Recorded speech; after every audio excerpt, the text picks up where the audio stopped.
Presiden Prabowo Subianto membuka Musyawarah Nasional ke-18 Himpunan Pengusaha Muda Indonesia atau HIPMI di Bandar Lampung.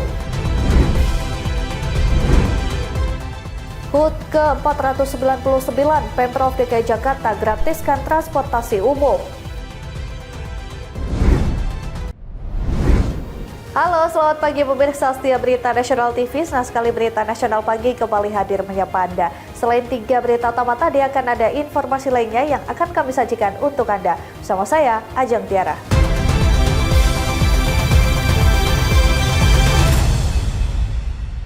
Kita ke informasi yang pertama, pemirsa. Presiden Prabowo Subianto membuka Musyawarah Nasional ke-18 Himpunan Pengusaha Muda Indonesia atau HIPMI di Bandar Lampung. Dalam kesempatan tersebut, Presiden menegaskan pentingnya nasionalisme dan peran pengusaha muda dalam membangun kekuatan ekonomi nasional.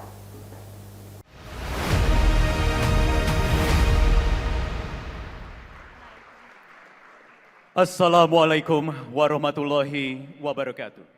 Presiden Prabowo Subianto resmi membuka Musyawarah Nasional atau Munas ke-18 Himpunan Pengusaha Muda Indonesia, HIPMI, di Bandar Lampung, Rabu 10 Juni 2026. Kehadiran Presiden menegaskan dukungan pemerintah terhadap peran strategis pengusaha muda dalam memperkuat perekonomian nasional dan mendorong terciptanya wirausaha yang berdaya saing. Setibanya di lokasi acara, Presiden disambut antusias ribuan peserta Munas dari berbagai daerah di Indonesia. Rangkaian pembukaan diawali dengan menyanyikan lagu Indonesia Raya, dilanjutkan dengan himne dan mars HIPMI, serta doa bersama yang menandai dimulainya forum tertinggi organisasi pengusaha muda tersebut. Ketua Umum BPP HIPMI Akbar Himawan Buhari menyebut Munas ke-18 menjadi momentum penting untuk merumuskan kontribusi nyata dalam pembangunan ekonomi nasional. Menurutnya, semangat kemandirian ekonomi yang diwariskan para pendiri bangsa harus terus menjadi pedoman bagi generasi pengusaha muda Indonesia. Dalam sambutannya, Presiden Prabowo menegaskan bahwa HIPMI memiliki peran penting bagi masa depan Indonesia. Presiden menilai nasionalisme menjadi faktor utama pendorong kemajuan bangsa. Makanya angka 8 itu angka selalu melekat sama saya. Makanya benar-benar sepertinya saya sama HIPMI agak cocok begitu dari dulu.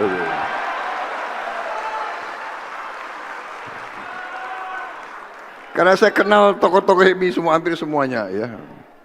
Kelakuannya sudah saya kenal semuanya itu juga. Jadi jangan macam-macam, aku sudah tahu kelakuanmu semua itu. Gelagatnya pun sudah saya tahu. Saudara-saudara, HIPMI sebagai wadah pengusaha muda adalah wadah yang sangat penting, dan lahirnya HIPMI dengan wawasan nasionalisme sebagaimana diutarakan adalah sangat penting. Sebenarnya tidak ada kemajuan suatu bangsa tanpa nasionalisme. Sebetulnya tidak ada.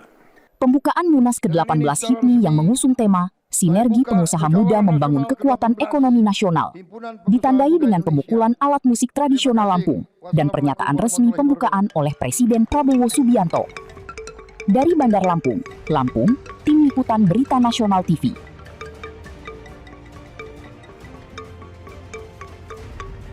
Pemirsa, menyambut hari ulang tahun ke-499 Kota Jakarta, pemerintah Provinsi DKI Jakarta siap memberikan kado spesial bagi warganya.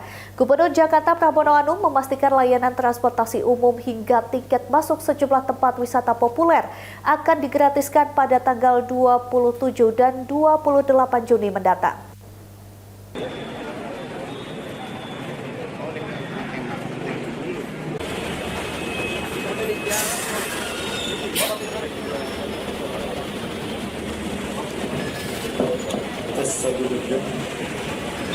Kabar gembira bagi warga ibu kota yang ingin merayakan HUT Kota Jakarta.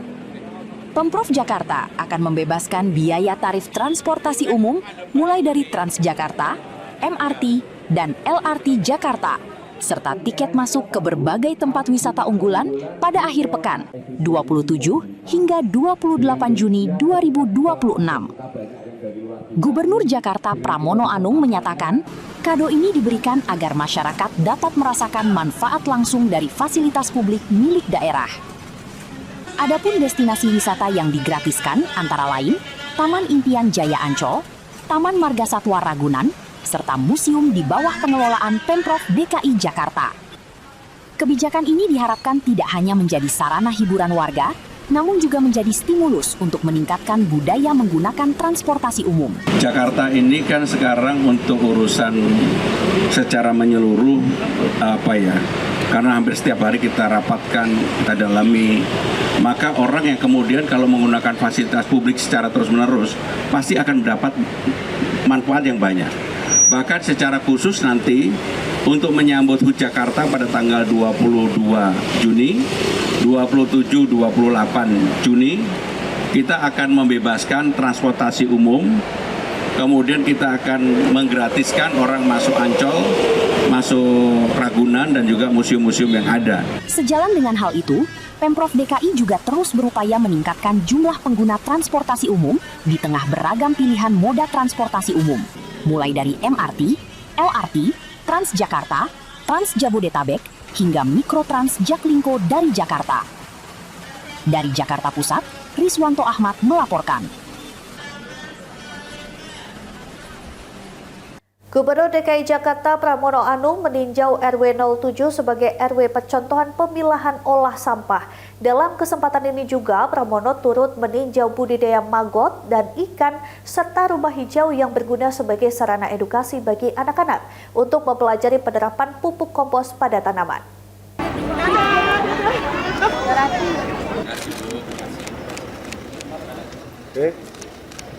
Gubernur DKI Jakarta, Pramono Anung, meninjau RW percontohan pemilahan olah sampah di RW 07, Joglo, Kembangan, Jakarta Barat, Kamis pagi.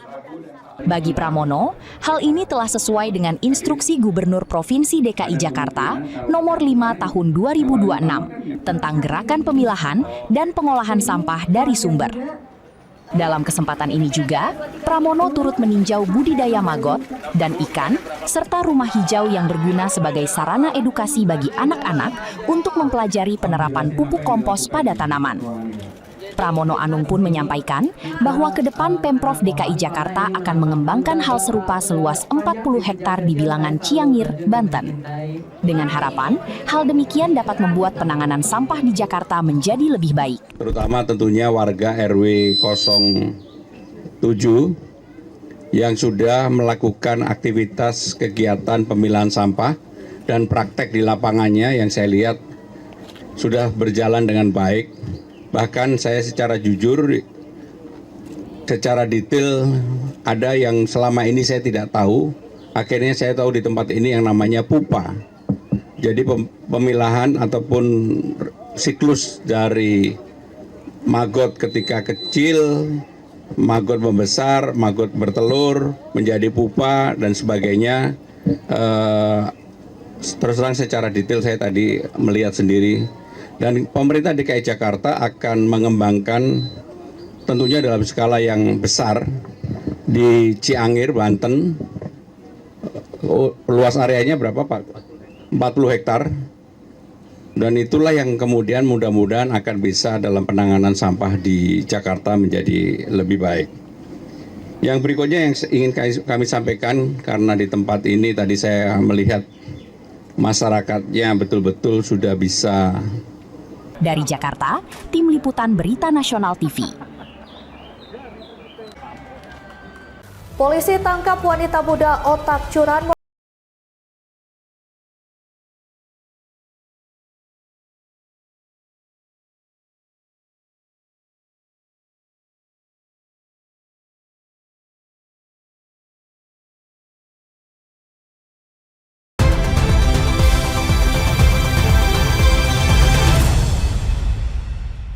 Terima kasih Anda masih bersama kami. Pemirsa, berbagai cara yang dilakukan para pelaku kejahatan dalam melancarkan aksinya, seperti yang dilakukan komplotan pelaku pencurian kendaraan bermotor yang didalangi seorang wanita muda di Kalideres, Jakarta Barat.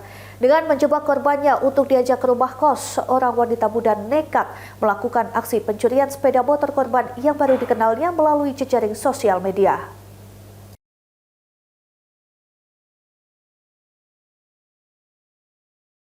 Inilah detik-detik aksi pencurian sepeda motor yang dilakukan seorang wanita muda usai keluar dari sebuah rumah kos di kawasan Kalideres, Jakarta Barat. Dengan santainya pelaku wanita membawa kabur sepeda motor berwarna merah milik korbannya dari lokasi. 3 pekan buruan akhirnya keberadaan pelaku dapat diidentifikasi tim Pusar Polsek Kalideres. GF pun tak bisa berbuat banyak lagi usai ditangkap petugas di lokasi persembunyiannya di kawasan Jalan 1 Maret, Pegadungan, Jakarta Barat.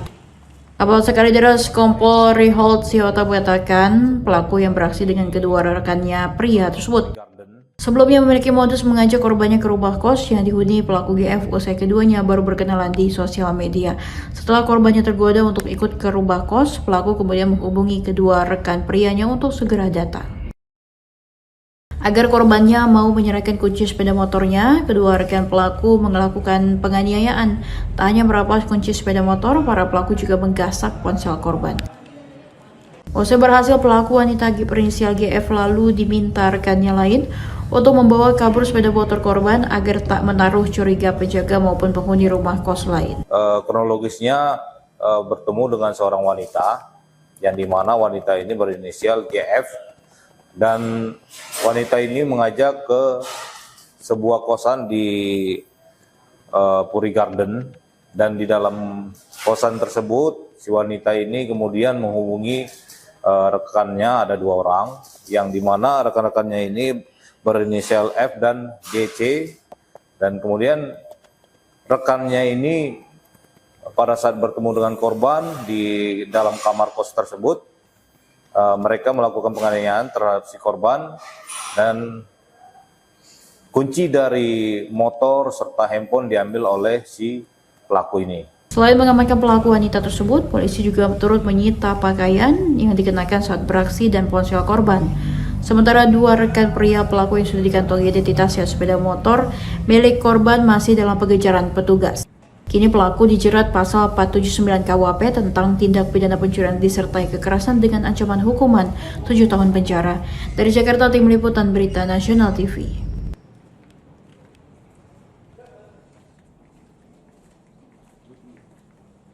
Kabar berikutnya, petugas gabungan Satpol PP Kecamatan Cengkareng bersama TNI Polri menggelar razia juru parkir liar atau yang kerap dikenal Pak Ogah. Razia kali ini sempat diwarnai sejumlah Pak Ogah yang panik berusaha kabur ketika akan diamankan petugas.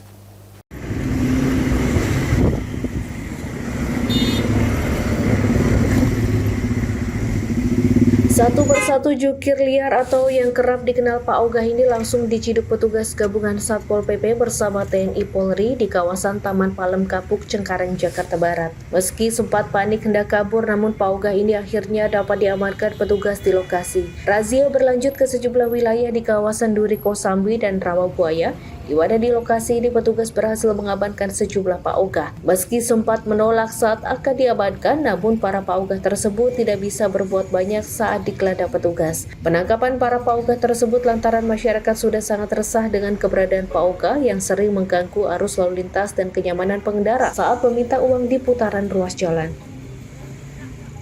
Pada hari ini kami gabungan daripada 3 pilar dari Polisi, dari TNI, dari unit pemerintah daerah, P3S, Dinas Sosial, Dinas Perhubungan melakukan operasi Pak Ogah di wilayah Cengkareng khususnya yang sudah banyak aduan, banyak meresahkan masyarakat. Bahkan ada info yang malak sampai 50.000 sampai 100.000 rupiah satu kendaraan. Kepada masyarakat, saya ucapkan terima kasih sudah memberikan saran masukan, sudah melaporkan. Kami berusaha untuk melakukan semaksimal mungkin, melibatkan institusi terkait. Saat ini kami menjaring ada 5 Pak Ogah di wilayah Cengkareng, Jakarta Barat, khususnya titik yang sangat sering adukan, dikeluhkan. Saya beri peringatan kepada Pak Oga. Anda sudah merasakan masyarakat, sudah ada ketidaksenangan masyarakat dengan keberadaan Anda. Saya mengharapkan Anda tidak melakukan pengaturan lalu lintas lagi, karena juga membahayakan diri Anda ketika ada masyarakat yang tidak puas atau tidak senang dengan tindakan-tindakan Anda di jalan. Kepada masyarakat, tolong jangan memberikan rupiah kepada mereka. Selama saudara-saudara memberikan rupiah kepada mereka, mereka sulit untuk diberantas. Belilah teguran kepada mereka, sehingga mereka juga memiliki rasa takut kepada masyarakat. Selain 5 orang Pauga, seorang lansia PPKS yang turut diamankan langsung dibawa petugas ke Panti Sosial Kedoya untuk dilakukan pendataan dan pembinaan lebih lanjut. Dari Jakarta, Tim Liputan Berita Nasional TV. Di situ udah di map itu pungli gila. Banyak ya Pauga. Aksi sejumlah pemuda berkeliling tengah malam menggunakan kostum pocong di Solo, Jawa Tengah viral di media sosial. Akibat ulahnya itu, 3 pemuda diamankan di Mapolresta Solo. Inilah rekaman video CCTV milik warga setempat yang berada di Kampung Ngoresan, Kecamatan Jebres, Solo yang berlangsung pada Minggu dini hari. Dalam video tersebut terlihat ketika pelaku, salah satunya memakai kostum mirip pocong ini, berboncengan menggunakan sebuah sepeda motor di kawasan SD Ngoresan. Kejadian yang sempat viral di media sosial itu akhirnya kepolisian Polresta Solo mendapati laporan dari warga karena resah. Hingga akhirnya polisi berhasil membekuk 3 pelaku. Dalam keterangan Kasat Reskrim Polresta Solo, AKP Dery Eko Setiawan, bahwa aksi ketiga pelaku tersebut sebagai penguji mental pelatihan bela diri yang berada di kampung itu. Salah satunya dengan cara menguji mental murid menggunakan kostum menyerupai pocong. Kepada petugas, para pelaku mengaku tidak memiliki niat untuk meneror atau membuat masyarakat takut. Aksi tersebut diklaim hanya sebagai bentuk guyonan dan uji mental terhadap beberapa siswa bela diri. Sebagai tindak lanjut, polisi telah memberikan pembinaan kepada ketiga pelaku yakni DRA, SM, dan SE warga Solo, meminta mereka menandatangani surat pernyataan agar tidak mengulangi perbuatan serupa di kemudian hari. Tidak ada sama sekali maksud untuk membuat teror ataupun masyarakat menjadi resah karenanya. Kemudian dia juga tidak ada maksud untuk membuat konten terkait teror pocong tersebut. Motifnya dia hanya sebagai penguji mental dalam pelaksanaan pendadaran bela diri. Kami yang berada di video yang viral di medsos tersebut, kami meminta maaf sebesar-besarnya kepada masyarakat Surakarta telah membuat gaduh di media sosial. Dan kami berjanji tidak akan mengulanginya lagi. Terima kasih. Polisi juga menghimbau masyarakat agar tidak melakukan aksi yang dapat menimbulkan keresahan di lingkungan sekitar meskipun hanya bertujuan untuk bercanda atau hiburan semata. Dari Solo, Jawa Tengah, Raditya Hermansyah, Berita Nasional TV. Pemirsa, 2 kelompok remaja terlibat bentrokan di Jalan HM Joni Medan, Sumatera Utara pada Selasa dini hari. Tidak ada korban jiwa dalam peristiwa tersebut.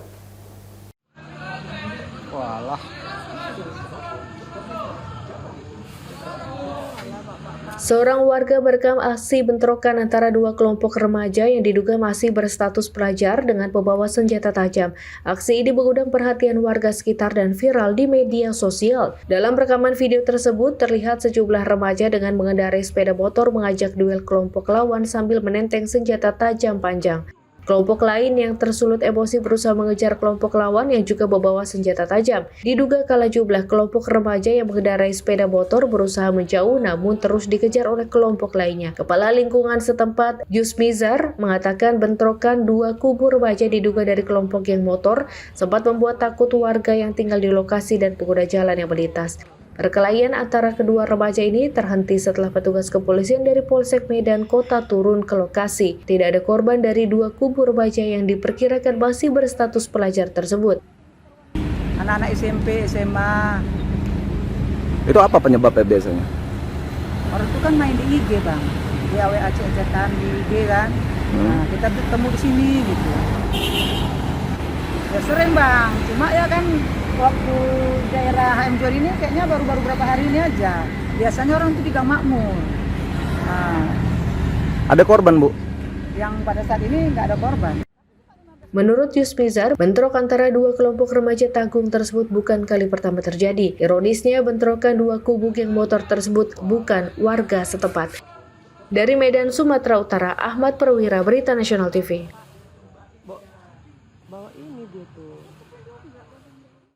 Pemirsa, usai jeda kami akan kembali dengan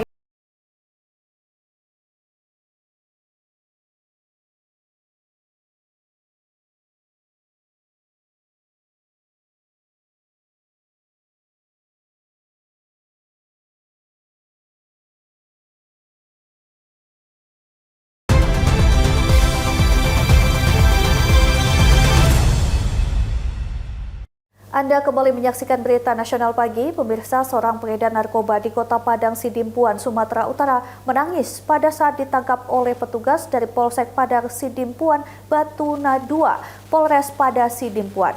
Dari tangan pelaku, petugas menemukan sejumlah barang bukti narkoba seperti sabu dan ganja.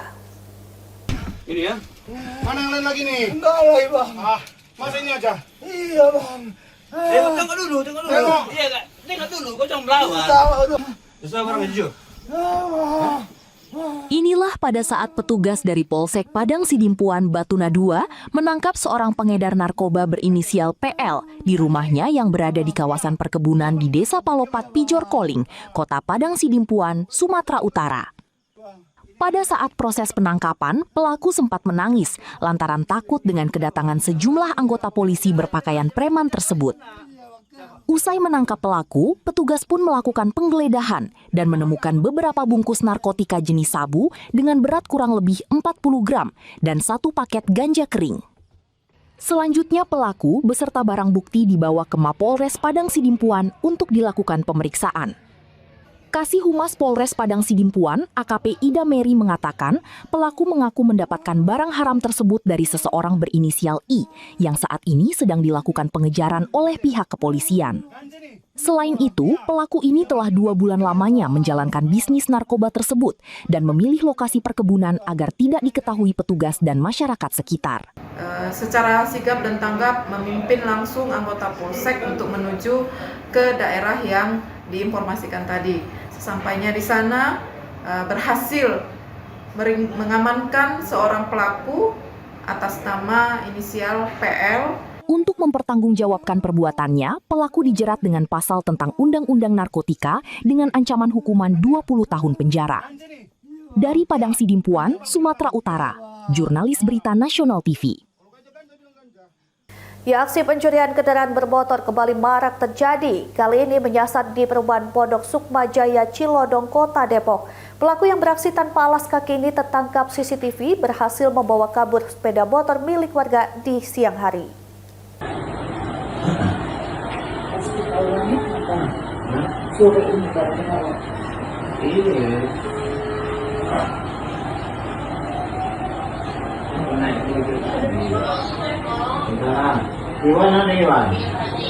Waspadalah bagi Anda pemilik kendaraan bermotor, pasalnya pencurian sepeda motor kembali marak terjadi di komplek perumahan maupun di pemukiman padat penduduk.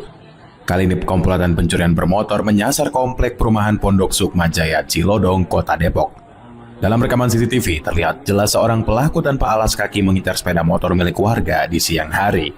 Dalam aksinya pelaku seorang diri masuk ke dalam komplek perumahan melalui pintu gerbang yang tak terkunci.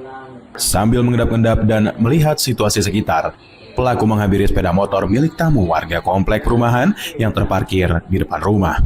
Setelah dirasa aman, tanpa ada orang yang melihat, pelaku langsung beraksi menjebol lubang kunci sepeda motor dalam hitungan detik.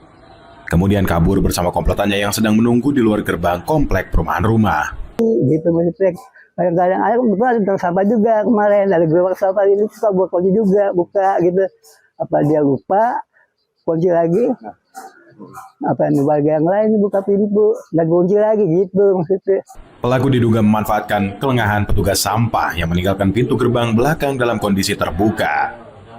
Sementara pemilik kendaraan langsung melaporkan kejadian tersebut ke pihak terkait.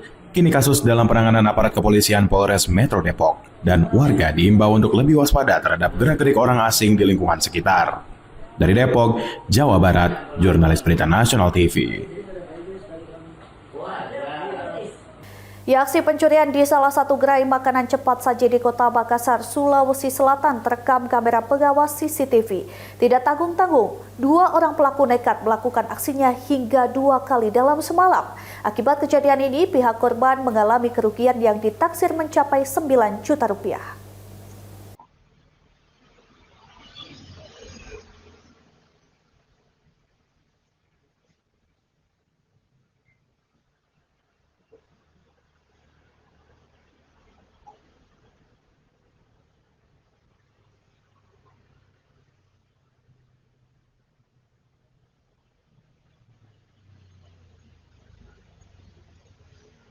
Inilah rekaman CCTV saat kedua pelaku membobol sebuah rumah makan siap saji di Jalan Batuaraya, Kota Makassar, Sulawesi Selatan. Dari rekaman kamera pengawas tersebut, kedua pelaku datang ke lokasi dan membobol ruko dengan cara merusak pintu masuk.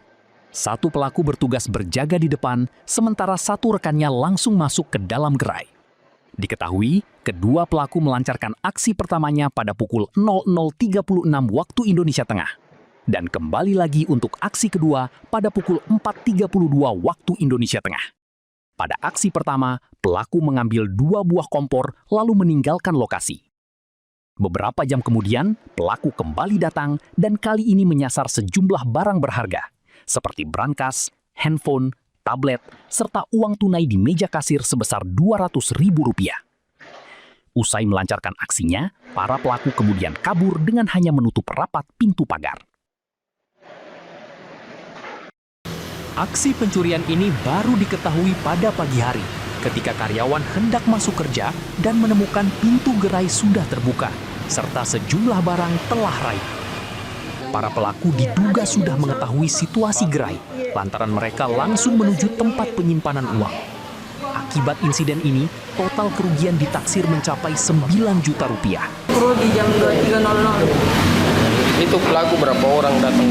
Datang 2 orang. 2 orang. Yang masuk 1 orang, yang satunya di luar di motornya. Dia bobol memang ini. Iya. Unit Jatanras Polrestabes Makassar yang tiba di lokasi langsung melakukan olah TKP serta mengamankan sejumlah barang bukti, termasuk rekaman CCTV, guna penyelidikan lebih lanjut. Dari Makassar, Sulawesi Selatan, jurnalis berita Nasional TV. Kabar lainnya, pemirsa, diduga akibat korsleting listrik, kandang ayam di Pedukuhan Bugel 1 Panjatan, Kabupaten Kulon Progo ludes terbakar. Sebanyak 20.000 anakan ayam yang baru masuk kandang mati akibat kejadian ini. Diberitahukan ada kebakaran, Pak, untuk lokasi di kandang ayam Bugel, perapatan Beratan ke selatan, Pak. Kebakaran hebat terjadi di kandang pembesaran ayam di Pedukuhan Bugel, Pejatan, Kabupaten Kulon Progo, Yogyakarta pada Selasa malam. Pengelola kandang dibantu warga setempat berusaha memadamkan api dengan peralatan seadanya. Namun karena area kandang berisi barang yang mudah terbakar, api dengan cepat merembet dan membakar seluruh isi kandang milik Purwanto. Kebakaran juga berawal dari akibat korsleting listrik di area kandang. Akibat kejadian ini sebanyak 20.000 anak ayam yang baru 1 hari masuk kandang mati terpanggang. Pemadam Kebakaran dan Keselamatan Kulon Progo menerjunkan 3 unit kendaraan pemadam, 2 tangki milik BPBD dan 1 tangki dari Tagana Kulon Progo untuk menjinakkan api. Setelah berupaya sekitar 2 jam, api baru bisa dipadamkan. Luasnya area kandang yang berisi barang mudah terbakar sempat menjadi kendala proses pemadaman. Api juga sempat merembet ke semak-semak di luar area kandang. Posisinya juga banyak barang-barang yang mudah terbakar, jadi sangat cepat sekali. Di dalamnya itu ada ayamnya juga? Ada, Pak. Baru tadi malam datang. Kemarin sore tadi malam datang, sekitar kapasitas 40.000 ekor. Mati semua berarti ya? Iya, di usianya sekitar itu 40.000 ekor. Kalau luasannya sendiri kisaran berapa ini? Itu mungkin lebih dari 5.000 lebih, Pak, 5.000 meter gitu. Lebih. Karena banyak sekali tuh dengan kapasitas segitu, itu luasnya dengan lebih dari 5.000. Agak menyulitkan juga ya pas proses pemadaman. Sebab dugaan awal kejadian ini adalah karena konsleting arus listrik. Dugaan awal. Selanjutnya kami sampaikan bahwasanya akibat dari kerugian kebakaran ini estimasi mencapai 2.170.000. Kemudian kami sampaikan bahwasanya Bapak Purwanto ini dalam mengelola kandang ayam bekerja sama dengan PT Trisula yang ada di Yogyakarta. Demikian, mungkin ada tambahan dari rekan wartawan yang mau ditanyakan? Ada ayamnya. Jadi untuk kandang ini, hari ini ayam berusia DOC umur 1 hari. Umur ayam 1 hari, baru tadi datang 20.000, kemudian sebenarnya mau datang lagi untuk yang isi kandang bawah, namun terjadi kebakaran. Kami dari BPD Kulon dari Damkar 4 Kulon menerjunkan 3 mobil damkar, kemudian dibantu dengan tangki suplai air itu dari BPD 2 tangki, kemudian 1 tangki dari Tagana Dinsos. Jadi kami berusaha semaksimal mungkin untuk bisa memadamkan api. Namun demikian karena api sudah melebar kemudian juga besar, ini mungkin ada kesulitan. Namun demikian alhamdulillah sampai saat ini sudah bisa kita selesaikan. Tidak ada korban akibat kejadian ini, namun pemilik kandang menderita kerugian hingga 2 miliar rupiah. Warga diimbau agar lebih berhati-hati dan waspada mengingat kondisi cuaca yang telah masuk musim kemarau dan rawan terjadi insiden kebakaran. Dari Kulon Progo, Yogyakarta, Tim Liputan Berita Nasional TV.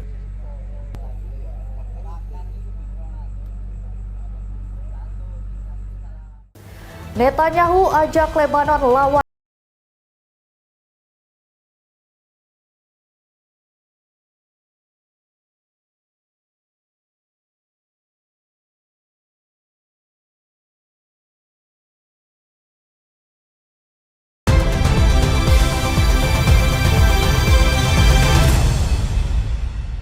Anda masih bersama kami di Berita Nasional Pagi. Pemirsa, Perdana Menteri Israel Benjamin Netanyahu mengajak rakyat Lebanon untuk bergabung dengan Israel menghadapi kelompok Hizbullah.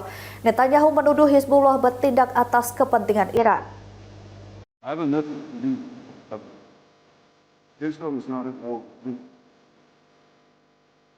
Perdana Menteri Israel Benjamin Netanyahu mengajak rakyat Lebanon untuk bergabung dengan Israel menghadapi kelompok Hizbullah. Dalam pesan video yang dirilis, ditunjukkan langsung kepada masyarakat Lebanon pada Rabu 10 Juni 2026. Waktu setempat, Netanyahu menegaskan Israel tidak memerangi rakyat Lebanon, melainkan Hizbullah yang menyeret Lebanon ke dalam konflik berkepanjangan. Netanyahu menuduh Hizbullah bertindak atas kepentingan Iran dan menggunakan wilayah Lebanon untuk melancarkan serangan terhadap Israel. Netanyahu menyatakan Israel akan terus melanjutkan operasi militer terhadap kelompok tersebut dan berjanji memburu para anggotanya dimanapun berada. Ia juga menyerukan agar rakyat Lebanon tidak membiarkan masa depan negaranya ditentukan oleh kelompok yang disebutnya sebagai kekuatan ekstremis. Netanyahu mengajak Lebanon membangun hubungan damai dengan Israel demi menciptakan keamanan dan kemakmuran di kawasan. Pernyataan ini muncul saat meningkatnya ketegangan regional. Sebelumnya Presiden Lebanon, Joseph Aoun, mengkritik Iran karena dianggap menjadikan Lebanon sebagai alat dalam konflik dengan Amerika Serikat dan Israel. Presiden Israel Isaac Herzog juga menyerukan kepada pemerintah dan rakyat Lebanon untuk melawan pengaruh Iran serta Hizbullah. Di saat yang sama, upaya diplomasi konflik Iran dan Israel masih terus berlangsung meski Netanyahu menegaskan konflik melibatkan Hizbullah dan Iran belum berakhir. Ya, pemirsa, Presiden Donald Trump menuding Iran terlalu lama bernegosiasi untuk mencapai kesepakatan damai. Menurut Trump, Teheran harus menanggung akibat dari tindakannya. Ketegangan antara Amerika Serikat dan Iran kembali meningkat. Presiden Amerika Serikat Donald Trump mengeluarkan pernyataan keras melalui platform Truth Social pada Rabu 10 Juni 2026 waktu setempat. Trump menyebut Iran terlalu lama bernegosiasi dinilai menguntungkan pihaknya sehingga kini harus menghadapi konsekuensi dari tindakannya. Pernyataan ini bertolak belakang dengan klaim Trump sehari sebelumnya yang menyebut pembicaraan mengakhiri konflik berada pada tahap akhir dan berpeluang selesai dalam 2 hingga 3 hari. Ketegangan meningkat setelah Amerika Serikat melancarkan serangan militer ke Iran pada Selasa 9 Juni 2026, menyusul insiden jatuhnya helikopter tempur Apache milik Angkatan Darat Amerika Serikat di lepas pantai Oman. Washington menuding Iran bertanggung jawab atas insiden ini. Komando Pusat Amerika Serikat Al Sosento menyatakan serangan dilakukan merupakan respon proporsional terhadap agresi Iran. Trump mengaku menerima laporan bahwa helikopter Apache Amerika Serikat ditembak jatuh meski kedua awak pesawat dilaporkan selamat tanpa cedera. Sementara itu, dampak dari konflik dirasakan warga sipil Iran. Serangan udara menghantam 2 waduk di wilayah Sirik, merusak fasilitas penyedia air bersih bagi sekitar 20.000 penduduk. Otoritas setempat menyebut warga kini kesulitan memperoleh air minum aman saat suhu ekstrim mencapai 45 hingga 50 derajat Celcius. Sementara itu, ketegangan di Selat Hormuz kembali memanas setelah Iran dan Israel saling jual beli serangan militer. Iran merilis video menampilkan kapal tanker berlabuh saat dinamika konflik regional dan pernyataan keras dari berbagai pihak. Tehran menyebut aturan pelayaran di Selat Hormuz.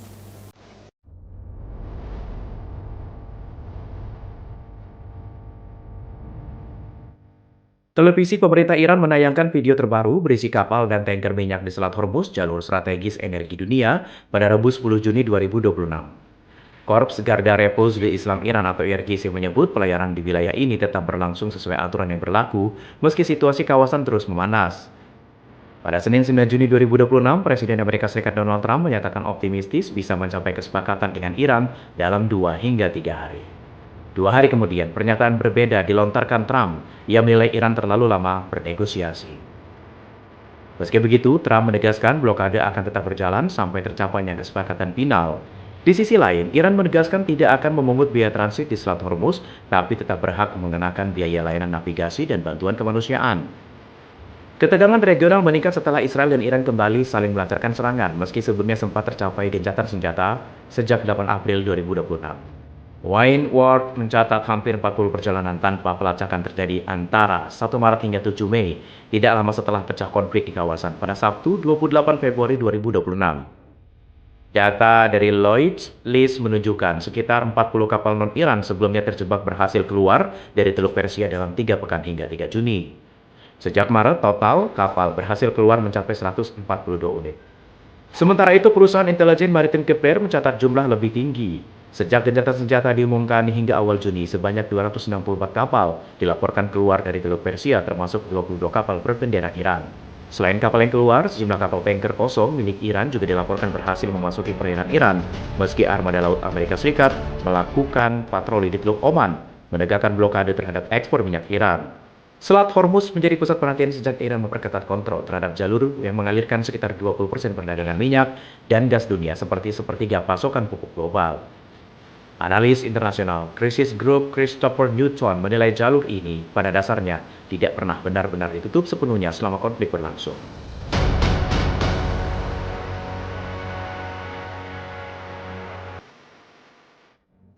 Ya, kita beralih ke informasi Piala Dunia 2026. Pemerintah Iran mengecam persoalan visa yang dialami sejumlah pejabat dan staf tim nasional menjelang Piala Dunia 2026. Menteri Olahraga Iran menyebut hambatan ini tidak profesional dan menegaskan timnya tidak akan mentoleransi simbol atau slogan yang dianggap menyinggung selama turnamen berlangsung.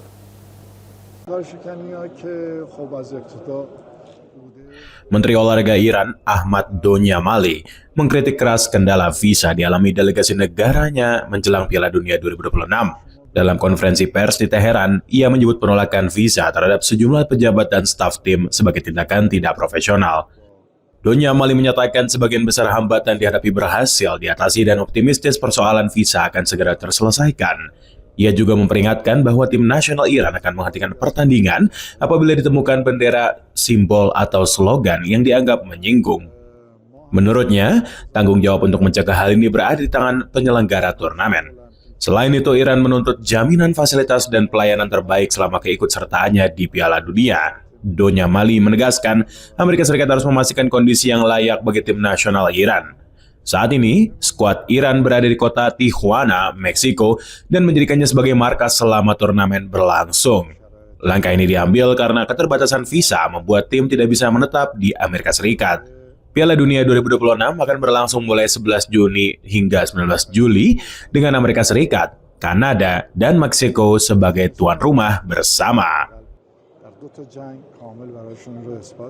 Pemirsa, demikian berita nasional pagi telah menemani Anda. Jangan lupa saksikan berita nasional siang pada pukul 12.00 waktu Indonesia Barat. Saya Ajeng Tira beserta